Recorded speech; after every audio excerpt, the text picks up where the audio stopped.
আজকের আমার এই রেসিপি দেখার পর হোমমেড মজারেলা চিজ বাসায় বানানো আপনাদের কাছে একদম পান্তা ভাত হয়ে যাবে।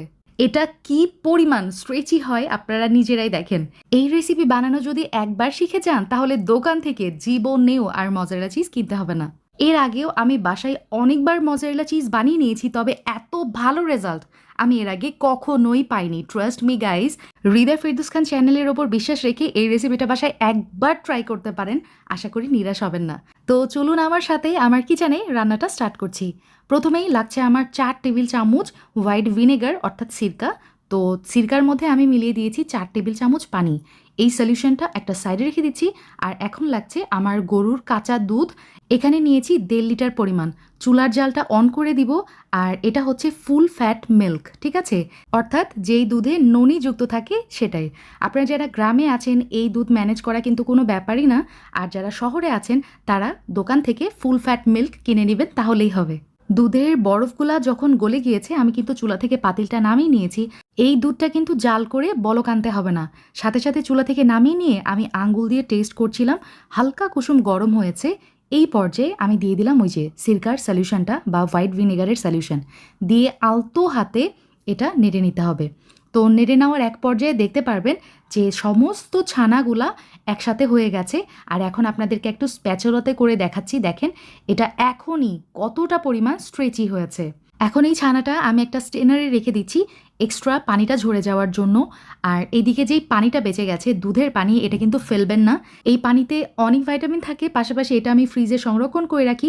আর এই পানি দিয়ে রুটি পরোটার ডো বানিয়ে নিলে রুটি পরোটাগুলো অনেক বেশি সফট, টেস্টি এবং ফ্লাফি হয়। 10 মিনিট পরে ছানা থেকে বেশ খানিকটা পানি ঝরে গেছে। আমি স্টেনার থেকে এই যে দেখেন আমি প্যানের মধ্যে ছানাটা দিয়ে দিলাম।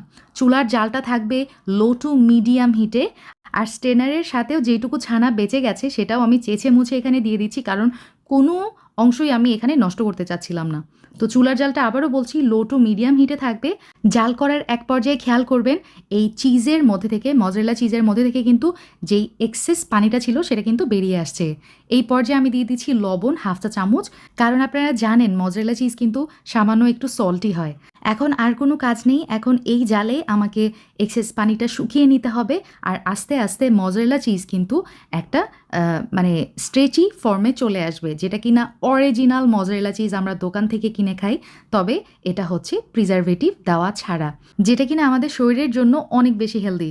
আমি দ্রুত প্যান থেকে এটা কাপে করে নিলাম আর এটা কমপ্লিটলি ঠান্ডা হওয়ার জন্য আমি রেখেছিলাম নর্মাল ফ্রিজে। তো নর্মাল ফ্রিজ থেকে আমি প্রায় 1 ঘন্টা পরে বের করেছি। এখন আপনাদেরকে দেখিয়ে দিচ্ছি যে এটা একদম দোকানের কেনা মজারেলা চিজের মতোই হয়েছে। আর টেস্ট তো বলবো মাশাল্লাহ। এই যে দেখেন আমি আপনাদেরকে কেটে দেখাচ্ছি কতটা পারফেক্ট হয়েছে আমার বাসায় তৈরি মজারেলা চিজ। নর্মাল ফ্রিজে এই মজারেলা চিজ প্রায় 14 দিনের মতো ভালো থাকবে, আর ডিপ ফ্রিজে রাখলে তো কথাই নেই, এটা প্রায় 6 মাসের মতো ভালো থাকবে।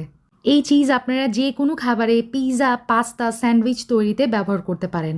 এই পর্যায়ে আপনাদের সাথে একটা চিজ স্যান্ডউইচ তৈরি করে দেখাচ্ছি। তো মাঝে আমি মজারেলা চিজ দিয়েছি আর বাটার দিয়ে এই পাউরুটিটা আমি জাস্ট ভেজে নিলাম। এখন আপনাদেরকে কেটে দেখাবো যে এটা কি পরিমাণ স্ট্রেচি হয়েছে আর কতটা পারফেক্ট। মাশাল্লাহ, সত্যি বলতে আমি অনেক এক্সাইটেড ছিলাম, কারণ এত ভালো রেজাল্ট আমি কখনোই পাইনি। আলহামদুলিল্লাহ, চোখ বন্ধ করে হৃদয় ফেরদৌস খান চ্যানেলের উপর বিশ্বাস রেখে এই রেসিপিটা বাসায় অবশ্যই ট্রাই করবেন ইনশাল্লাহ। আমার টিপস ফলো করলে 100% রেজাল্ট পাবেন। আল্লাহ হাফেজ, আসসালামু আলাইকুম।